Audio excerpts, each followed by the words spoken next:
Thank you, Mr. Chairman. Thank you, gentlemen, for being here today to let us know how the implementation of the Dodd-Frank is impacting each of you. Earlier this year, I introduced H.R. 2136, the Small Business Credit Availability Act, and that would exempt certain end users, such as farm credit lenders and nonprofit electric cooperatives, from the financial entity definition in Dodd-Frank if their outward swaps exposure does not exceed $1 billion. And I've since worked with Representative Michael Grimm from New York to ensure a comparable exemption was included in his bill, H.R. 634, which passed overwhelmingly in the House earlier this summer. And that excludes these end users from costly capital and margin requirements.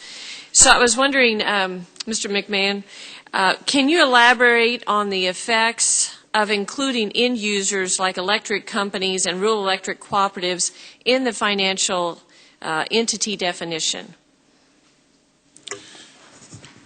Well, again, I think going back to the question of, I think it would have a very detrimental effect of being classified as a financial entity, because you would lose your end user status, even if one entity within a holding company was classified that way. They would not be able to trade on behalf of the regulated entity who is the end user. So I think that would be very detrimental.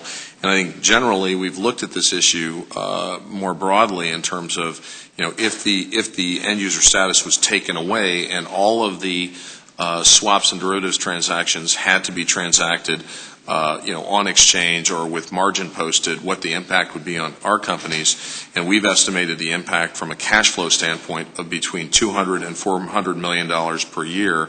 And that would have a significant impact because, again, we're in the midst of a major capital expansion. And in some cases, that's half of your capital budget for the year. So it's a significant number.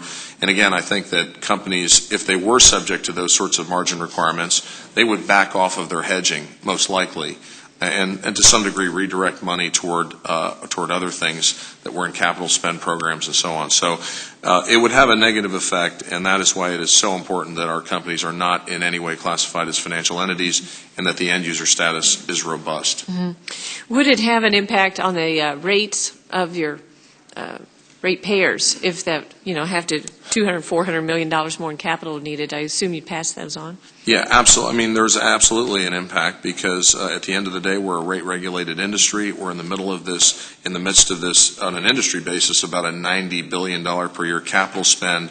And your average company's capital budget may be in the range of about $1 billion. So having the ability to manage that price risk as we do it right now, where we don't need to post margin, where we are end users, it's very cost effective. And our customers get advantage of the fact that we're very creditworthy. So our counterparties don't ask us to post margin. But as Mr. Monroe said, in some cases, if we do post margin, we want to do something like use a power plant or use a physical asset, and having that flexibility is very important. So these issues all kind of tie together, but at the end of the day, it's about delivering affordable rates, reliable rates to our customers.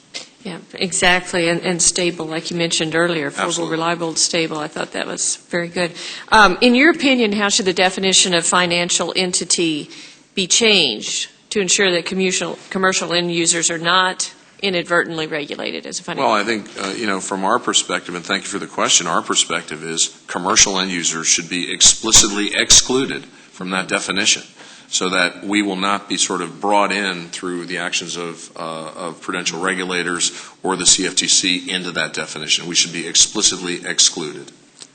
Very good. Well, we're going to keep trying to work to help that happen. Thank you so much. You bet. And I wanted to